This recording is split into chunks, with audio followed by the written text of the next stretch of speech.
Welcome back to the channel. So in today's video, we are taking a look at the Viltrox 28mm autofocus f4.5. Now, this is a really nice slimline pancake lens, and I have it here on my Fujifilm X-E5. And I wanted something to slim down this camera further to make it really pocketable. And I decided to go with the Viltrox over my 23mm.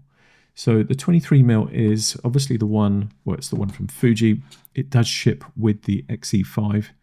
And as you can see, they are both pancake lenses, but the Viltrox is probably about half the thickness.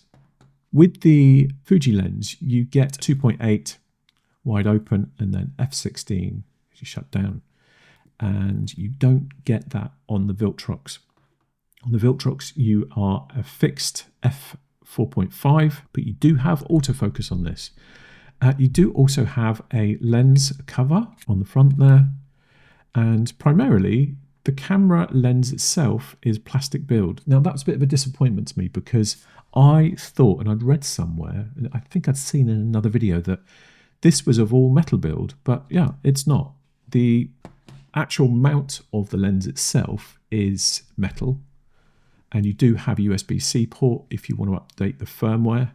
But yeah, this is plastic build on the front. There's no manual focus ring, and that is about it. So having a look at both of those lenses together like so, as you can see, as I mentioned before, it's about twice as thin as the Fuji lens. In general, I've really enjoyed using it.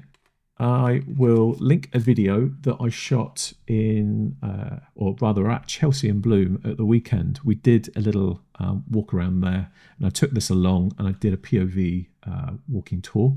So I'll link that video at the end.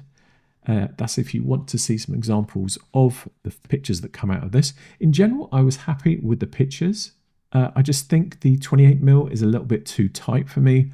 I prefer the 23mm, and I'll be continuing to use the 23mm for most of my street photography.